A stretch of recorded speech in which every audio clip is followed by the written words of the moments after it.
अस्सलाम वालेकुम dear students, I am Mohammad Ali from channel friends physics. आज हम किरचॉफ लॉज पढ़ेंगे। किरचॉफ लॉ स्टार्ट करने से पहले एक सिंपल सा इंट्रोडक्शन सर्किट्स का कि आप सर्किट्स को लेट से दो कैटेगरीज में डिवाइड कर लें, सिंपल सर्किट्स, कॉम्प्लेक्स सर्किट्स।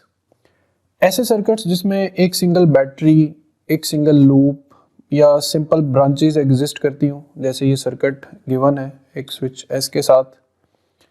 ऐसे सर्किट्स को सॉल्व करने के लिए या इसमें करंट और वोल्टेज की वैल्यूज फाइंड करने के लिए हम सिंपली यूज कर सकते हैं Ohm's law V equals to IR, which simply give us a relation between voltage and current across any resistive element।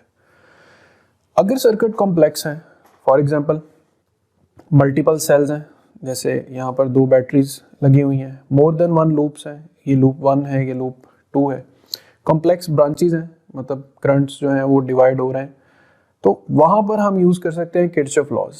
Kirchhoff दो लॉज हैं, Kirchhoff current law and Kirchhoff voltage law. इसकी details में जाते हैं हम। तो नंबर 1 पे topic 13.9 है Kirchhoff laws. Kirchhoff current rule start करते हैं। सिंपल डेफिनेशंस पे रहना है, मैं भी कोशिश करूंगा कि एम्पिरिकली आपको ये लेक्चर एक्सप्लेन करूं ताकि आपको आपके एफएससी रिलेटेड प्रॉब्लम्स जो हैं वो सॉल्व करने में आसानी हो। मतलब ये बहुत कॉम्प्लेक्स भी किए जा सकते हैं, बट आपने भी इस थिंकिंग पे रहना है कि आप मिनिमम अप्रोच के साथ टॉपिक को कैसे अंडरस्टैंड कर सकते हैं। तो किरचॉफ करंट रूल ये कहता है कि sum of all currents meeting at a point must be zero. किसी एक पॉइंट पर जितने भी करंट्स आपस में आकर मिलेंगे उनका सम जीरो होना चाहिए। अब ये सम जीरो होना चाहिए, इससे आगे कुछ फर्दर चीजें ये निकलती हैं कि it is law of conservation of charge, कि किसी भी पॉइंट में एंटरिंग चार्ज बराबर होना चाहिए लिविंग चार्ज के। अब करंट्स का सम जीरो एक सूरत में हो सकता है अगर हम एक कन्वेंशन अडॉप्ट करें। वो कन्वेंशन ये है कि entering current should be taken as positive and leaving current should be taken as negative. For example, ये एक पॉइंट है किसी ब्रांच का, यहाँ से करंट फ्लो कर रहा है I1, यहाँ से करंट फ्लो कर रहा है I2, यहाँ करंट फ्लो करके जा रहा है I3 और यहाँ करंट फ्लो करके जा रहा है I4। अब अगर आप देखें तो ये दो करंट्स इस पॉइंट में एंटर हो रहे हैं और ये दो करंट्स इस पॉइंट को लीव कर रहे हैं। Law of conservation of charge ये है कि जितना करंट इस पॉइंट में एंटर हो रहा है उतना ही इस पॉइंट से लीव करना चाहिए। So we will write an equation. चूंकि ये दोनों करंट्स एंटर हो रहे हैं इस पॉइंट में, तो हम लिखेंगे जी I1 प्लस I2। ये दोनों करंट्स लीव कर रहे हैं, लिविंग करंट के साथ साइन क्या रखना है, नेगेटिव। तो negative I3, negative I4, this all should be equal to zero. Equation को और सिंप्लीफाई कर दें तो it becomes I1 plus I2 must be equal to I3 plus I4। अब इसकी एक और एग्जांपल मैं आपको देता हूँ कि लेट्स से आपके पास एक ब्रांच है A, B, C, D and O। Let's say A से O में एंटर हो रहा है करंट 2 एम्पेयर, B से O में करंट एंटर हो रहा है 5 एम्पेयर, ठीक। O से C को लीव कर रहा है एक करंट 1 एम्पेयर। अब आपसे ये पूछा जाए कि O और D पार्ट में कितना करंट है और उसकी डायरेक्शन क्या है, तो आपने यही रूल ज़हन में रखना है कि sum of all currents meeting at a point must be equals to zero. देखें, पहले ये देखेंगे इस पॉइंट में एंटरिंग करंट कितना है, 5 प्लस 2 7 एम्पेयर्स। एंटर कितना करंट हो रहा है, 7 एम्पेयर। लीव अभी तक कितना जा रहा है, 1 एम्पेयर। इसका मतलब है रिमेनिंग लीविंग करंट कितना होना चाहिए, 6 ampere, so that the entering current should be equal to leaving current. So current की डायरेक्शन लीविंग होगी और करंट का जो मैग्नीट्यूड है वो 6 एम्पेयर होगा। तो that's how you can solve the problems. फिर इसी तरह ये कॉम्प्लेक्स नेटवर्क है। लेट्स से यहाँ पे करंट एंटर हो रहा है I1, यहाँ I2, यहाँ I3 और यहाँ पे लीव कर रहा है I4, I5, I6, I7। So no need to worry. Simple, entering current I1 plus I2 plus I3 it must be equal to I4 plus I5 plus I6 plus I7। तो ये जरूरी नहीं है कि जितना 2 ब्रांचेस में से एंटर हो रहा है तो 2 में से लीव करेगा। अब देखें 3 ब्रांचेस में से एंटर हो रहा है और 4 ब्रांचेस में से लीव कर रहा है। आपको सिर्फ ये याद रखना है कि sum of entering and leaving must be equals to 0 या entering current should be equal to leaving current. ये हो गया किरचॉफ करंट रूल या किरचॉफ पॉइंट लॉ भी इसे कहते हैं, और ये इंपॉर्टेंट एमसीक्यू है कि it is law of conservation of charge. तो स्टूडेंट्स अभी हम देखते हैं किरचॉफ फर्स्ट लॉ से रिलेटेड जो एमसीक्यू प्रॉब्लम्स या ट्रिक्स आ सकते हैं। तो सबसे पहले तो एक एमसीक्यू जो एमडी कैट में आ भी चुका है कि Kirchhoff first law is the manifestation of law of conservation of charge. Similarly जो सेकंड लॉ है उससे रिलेटेड आ जाएगा Kirchhoff second law is the manifestation of law of conservation of energy. फिर किरचॉफ फर्स्ट लॉ से related अगर कोई technical problem आ जाता है तो उसको सॉल्व करने के 2 हिंट्स हैं। नंबर 1 कि sum of all currents meeting at a point must be equal to 0 such that all the entering currents will be taken as positive, all the leaving currents will be taken as negative. For example आपके पास एक पहला problem है कि ये एक point है O, A से O की तरफ 7 एम्पेयर करंट एंटर हो रहा है, O से B की तरफ 3 एम्पेयर लीव कर रहा है,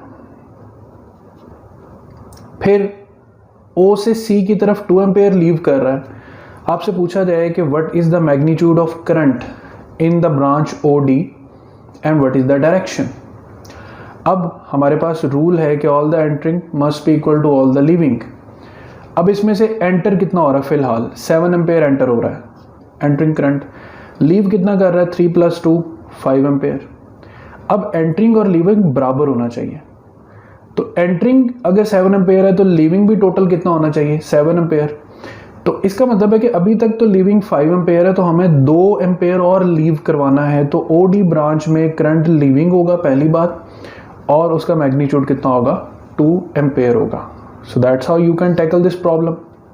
फिर आपके पास एक नेटवर्क ब्रांच है कि 2 एम्पेयर एंटर हो रहा है, आगे 1 एम्पेयर 1.3 एम्पेयर लीव कर रहा है, तो यहाँ पर I करंट कितना है। आप करंट्स को नाम दे लें, let it call I1, I2, I3, I4, I5 and I6। अब सबसे पहले इसको यहाँ तक सॉल्व करें, इतना हिस्सा I1 + I2 is equal to I3, तो I1 + I2 टोटल कितना हो जाएगा 4 एम्पेयर। इसका मतलब है कि I3 की वैल्यू कितनी हो गई है 4 एम्पेयर हो गई। अब ये 4 एम्पेयर आगे 3 हिस्सों में डिवाइड हो रही, यानी I3 is now equal to I4 + I5 + I6। तो I6 आपको क्या करना है, फाइंड करना है। यहाँ पे वैल्यूज़ लिखें, दूसरी तरफ ले जाके माइनस कर दें, तो I6 जो है वो आपके पास कितना आ गया 1.7 एम्पेयर। तो वेरी इजी, पहले ये मेन करंट जो है वो देख लें। फिर अगर आपके पास एक स्क्वायर ब्रांच है तो उसमें देखिए एंटरिंग और लीविंग के क्या रूल्स हैं। देखें अभी तो आपके पास 4 कॉर्नर्स दिए हुए ना, 3 कॉर्नर से करंट एंटर हो रहा है 15, 3 और 5। तो स्टूडेंट्स जितना करंट इस पूरे जो है वो स्क्वायर में एंटर हो रहा है उतना ही लीव करेगा। तो यहाँ पर simple rule, all the entering must be equal to all the leaving. तो I करंट जो है वो इन तीनों करंट्स का क्या हो जाएगा, सम हो जाएगा 15 + 3 + 5 I would be equal to 23 amperes. Similarly आपके पास एक ब्रांच है जिसमें O से A की तरफ करंट I1 एंटर होता है। ये I1 आगे AB और AC ब्रांच में डिवाइड होता है। पूछा गया है कि what is the current in branch CD। तो देखें मेन करंट I है, आगे I2 और I3 की सूरत में डिवाइड हो रहा है। अब ये I2 करंट भी यहाँ से होके इधर ही आएगा, I3 करंट भी इसी तरफ आएगा। तो सिंपल जो C और D ब्रांच में करंट होगा students ICD, it will be equal to I2 + I3। तो ये कुछ प्रॉब्लम्स हैं। अब आगे मजीद कुछ प्रॉब्लम्स पे चलते हैं स्टूडेंट्स। इसी तरह नेक्स्ट 2 प्रॉब्लम्स हैं कि एक नेटवर्क दिया हुआ है, इसमें एक पॉइंट सिलेक्टेड है, उस पर आपसे मेंशन है कि करंट I एंटर हो रहा है, बताना है ये कितना करंट है। तो सेम वही rule, all the entering must be equal to all the leaving. तो देखें इसमें एंटर कितना हो रहा है, I एंटर हो रहा है 4 और 2, तो I + 2 + 4 एंटरिंग है, that must be equal to leaving 3 + 5, तो स्टूडेंट्स 6 और ये आ जाएगा 8। I आपको फाइंड करना है, तो 8 - 6 कितना आ जाएगा 2 एम्पेयर, यानी very easy to solve such problems. फिर एक ज़रा कॉम्प्लेक्स नेटवर्क क्वेश्चन आ गया, 3 एम्पेयर, 1.5, 0.5, 2.5, 1.2 और पूछा है कि ये आखिरी जो ब्रांच I9 है ये कितना करंट है।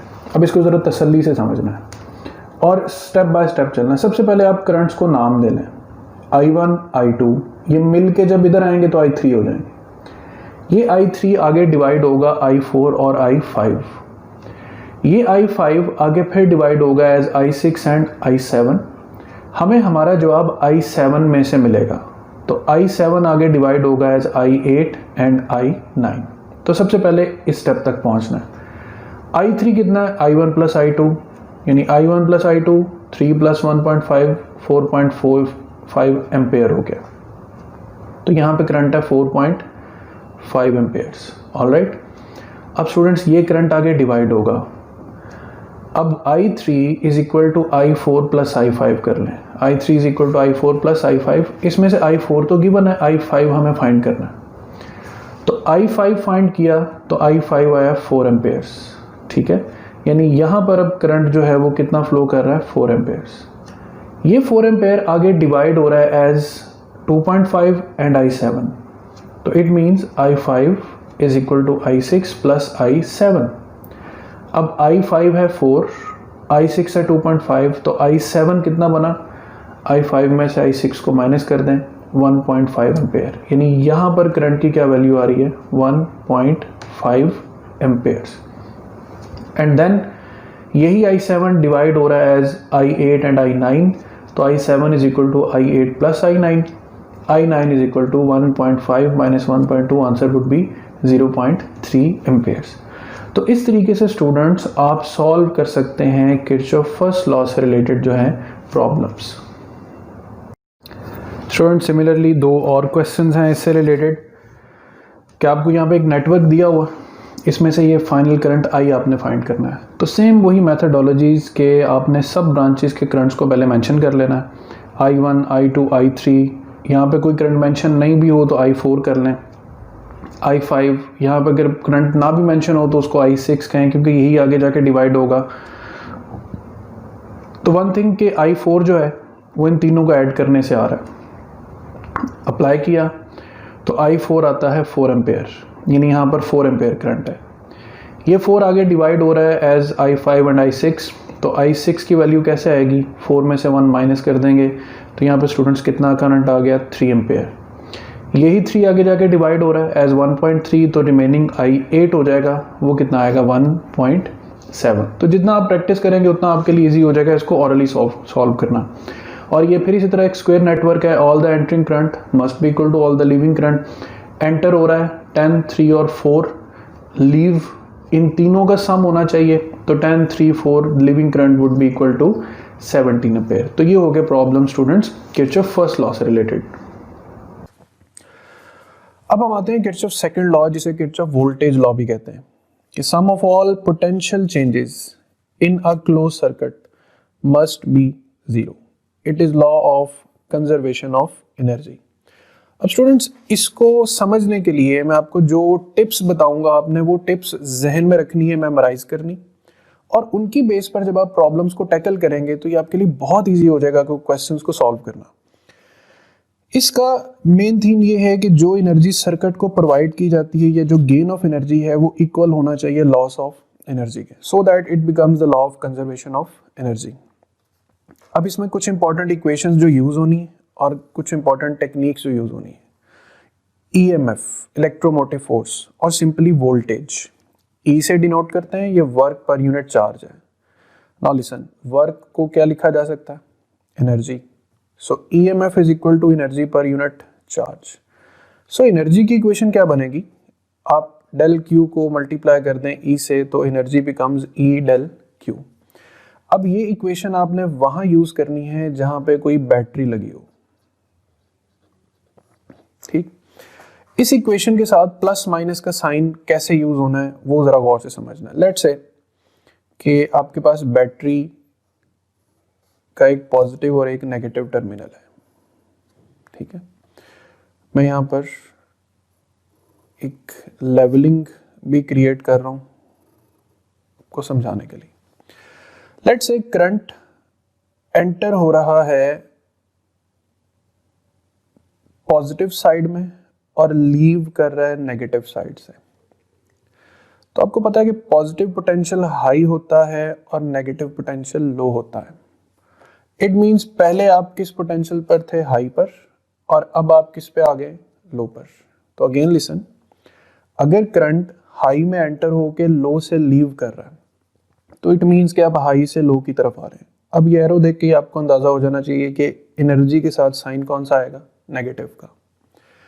अगर आप एंटर हो रहे हैं नेगेटिव साइड में और लीव कर रहे हैं पॉजिटिव साइड से, तो आप लो पोटेंशियल से किसकी तरफ जा रहे हैं, हाई की तरफ। ये रहा लो पोटेंशियल, ये रहा हाई पोटेंशियल, आप लो से जा रहे हैं हाई की तरफ, तो एनर्जी का साइन क्या लिया जाएगा, पॉजिटिव लिया जाएगा। ये दो कन्वेंशन ज़हन में रखनी।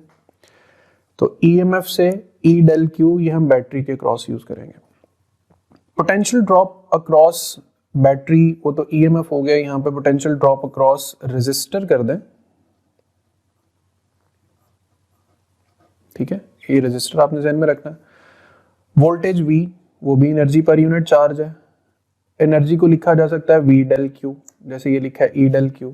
रिमेंबर दैट ईएमएफ और वोल्टेज के यूनिट सेम होते हैं, लेकिन ये जो V है ये पोटेंशियल ड्रॉप हम ले रहे हैं अक्रॉस रेजिस्टर। E है अक्रॉस बैटरी और V है across resistor. V is equal to IR यहाँ पे लिख दिया। तो ये दो बातें आगे लेकर अब चलनी है हमने कि अक्रॉस बैटरी हम एनर्जी की इक्वेशन लिखेंगे E del Q, across resistor हम एनर्जी की इक्वेशन लिखेंगे IR डेल Q। सिर्फ तीन बातें अगले पेज पर आपने लेकर जानी है इस पेज से। बैटरी में करंट पॉजिटिव से नेगेटिव की तरफ जाए तो साइन नेगेटिव, नेगेटिव से पॉजिटिव की तरफ आए तो साइन पॉजिटिव। रेजिस्टर पे आपने बिना किसी और चीज को सोचे एक बात याद रखनी है कि जब भी करंट रेजिस्टर से पास करे आपने उसका जो साइन है वो नेगेटिव ही कंसीडर करना है, माइनस IR डेल Q। यानी ये अज्यूम करना है कि रेजिस्टर से जब भी करंट पास करेगा तो it will lose its energy. अब हम एक लूप सॉल्व करते हैं जो कि बुक में भी गिवन है कि हमारे पास एक बैटरी लगी है E1, एक बैटरी लगी है E2, एक रेजिस्टर है R1 और एक रेजिस्टर है R2। क्या स्टेप्स आपने फॉलो करने हैं इसको सॉल्व करने के लिए? नंबर 1, आपने सपोज कर लेना है कि कोई एक बैटरी जो है वो बड़ी है, let's say E1 is greater than E2, so main current supplying battery will be E1। फिर इसी तरह अगली चीज सपोज कर लें कि करंट की डायरेक्शन पॉजिटिव से किस तरफ है, नेगेटिव की तरफ, तो आपने सिंपली पॉजिटिव से नेगेटिव की तरफ एक लूप करंट ड्रॉ कर देना। इस करंट का नाम रख दें I। अब देखें चार्ज ने इस पॉइंट से चलना शुरू करना है, तो लेट्स से ये चार्ज जो अपना सफर शुरू करेगा, अब चूंकि ये सफर हाई टर्मिनल से स्टार्ट कर रहा है, हाई टर्मिनल से इस चार्ज के पास जो एनर्जी है वो हम लिखेंगे E1 डेल Q। यानी ये बैटरी इस चार्ज को इतनी एनर्जी प्रोवाइड कर रही है। अब ये चार्ज और करंट जब R1 में से गुजरेगा तो मैंने कहा कि रेजिस्टर के साथ आपने सिर्फ नेगेटिव साइन यूज करना है, माइनस I R1, ये हो गया V, साथ मल्टीप्लाई हो गया डेल Q, ठीक है। फिर ये करंट इस बैटरी में एंटर होगा और लीव करेगा। एंटर किस में हो रहा है? हाई में। लीव कहां से कर रहा है? लो से। हाई से लो की तरफ आ रहा है तो नेगेटिव साइन। और बैटरी के लिए मैंने इक्वेशन की शेप दी थी आपको E डेल Q, तो यहाँ पे 2 बैटरी है तो E2 डेल Q आ जाएगा। फिर रेजिस्टर आ गया। पहली बात तो बिना सोचे रेजिस्टर के लिए माइनस साइन लगा दें। अब R2 है, करंट I है, I R2 साथ del Q, it must be equal to 0। यानी चार्ज पे सर्कुलेट करके नेगेटिव टर्मिनल पर पहुंच जाएगा। अब बैटरी का काम क्या होता है? बैटरी का काम है इस चार्ज को नेगेटिव से फिर कहां पर पुश करे? पॉजिटिव की तरफ। और यही चीज कहलाती है EMF, कि the battery will do a work on this unit positive charge and that energy provided to the charge is called EMF। अब इसमें से dear students del Q common होगा, और दूसरी तरफ जाके वो भी 0 हो जाएगा। तो अब अगर हम इक्वेशन को सिंप्लीफाई करें तो E1 minus IR1 minus E2 minus IR2 must be equal to 0। तो ये सब की सब इक्वेशंस पोटेंशियल की हैं। तो हम सिंपली कह सकते हैं कि sum of all potential changes in a closed circuit in a closed loop that must be equal to 0. यानी energy provided to the circuit must be equal to energy consumed by the circuit. अब ये तो हो गया एक single loop का question. अगर आपके पास एक से ज्यादा लूप्स आ जाए, जैसे ये 2 लूप्स हैं, ये मैंने आप बुक का 13 चैप्टर के सेकंड लास्ट न्यूमेरिकल की डायग्राम बनाई है कि आपके पास 2 लूप्स हैं। तो सबसे पहले लूप्स को नाम देने हैं। ये जैसे मैंने यहाँ पे लूप 1 और लूप 2 कंसीडर कर लिया है, आप इसे लूप 1 और इसे लूप 2 भी कंसीडर कर सकते हैं। तो लेट्स हम इसी कंसीडरेशन से चलते हैं, इसको निगलेक्ट कर देते हैं।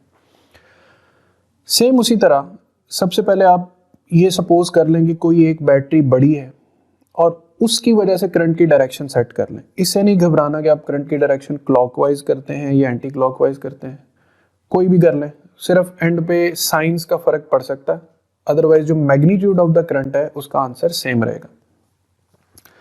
लेट्स से मैं सपोज कर लेता हूं कि जी E1 बैटरी ग्रेटर है E2 से, तो करंट एंटी क्लॉकवाइज यानी पॉजिटिव से नेगेटिव।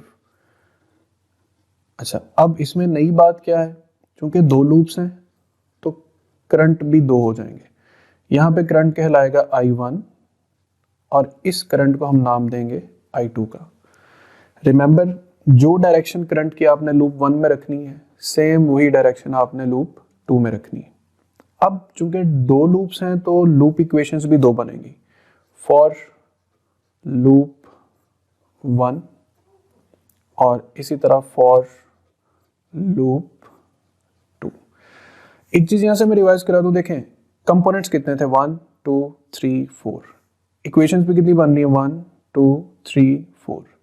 अब जिस लूप में जितने कंपोनेंट्स हों उतनी यहाँ पर टर्म्स आनी चाहिए। जैसे हम यहाँ से स्टार्ट लेते हैं, ठीक है, स्टार्ट हम ले रहे हैं हाई टर्मिनल से, तो यहाँ पर आएगा E1 यानी प्लस E1 आएगा, फिर सर्कुलेट करता हुआ करंट R2 में से गुजरेगा। अब यहाँ पे जो पॉइंट है वो बहुत इंपॉर्टेंट पॉइंट है और आगे आने वाले टॉपिक्स में भी काम आएगा। R2 में एक करंट नहीं है, 2 करंट्स हैं। I1 जा रहा है डाउनवर्ड और I2 इसमें जा रहा है अपवर्ड। अगर हम इसको पॉइंट कंसीडर कर लें तो एक करंट इसमें एंटर हो रहा है और एक करंट इसको लीव कर रहा है। सो आप जिस लूप को सॉल्व कर रहे हैं उस लूप के करंट को आपने पॉजिटिव रखना है और उसके अगेंस्ट जो करंट है उसको आपने नेगेटिव रखना है।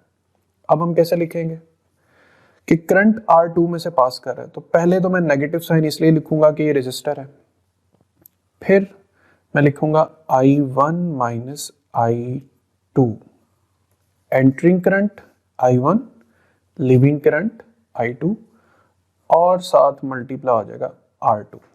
तो ये अगर इसको एज अ होल देखें तो IR इक्वेशन ही बन रही है। सो लूप में उस रेजिस्टर का ध्यान रखिएगा जो दोनों लूप्स के दरमियान में है, और ये भी याद रखना कि उसमें से दोनों करंट्स पास कर रहे हैं, I1 भी और I2 भी। 2 कंपोनेंट्स हो गए, 1 2, अब तीसरे में से पास करते हैं। तो इसमें से जो करंट पास करेगा, चूंकि रेजिस्टर है तो नेगेटिव साइन, करंट I1 है, रेजिस्टर R1 है, कंपोनेंट्स भी 3 है, टर्म्स भी 3 बन गई। आगे बस आपने इक्वल्स टू क्या लिख देना, 0 लिख देना। अच्छा, अब आ जाए लूप 2 पर। 2 कंपोनेंट्स हैं तो 2 इक्वेशन। देखें, करंट को थोड़ा सा घुमा के देख लेना, करंट कर क्या रहा है। करंट को फ्लो करते हुए देखें तो ये नेगेटिव से पॉजिटिव की तरफ जा रहा है, नेगेटिव से पॉजिटिव की तरफ, यानी लो से किस तरफ आ रहा है, हाई की तरफ। तो इसका साइन क्या लिया जाएगा, पॉजिटिव E2। फिर रेजिस्टर आ गया, और रेजिस्टर वो है जो दोनों लूप्स के दरमियान है।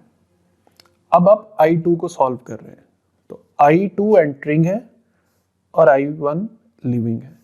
नंबर 1 माइनस साइन क्यों, क्योंकि ये रेजिस्टर है।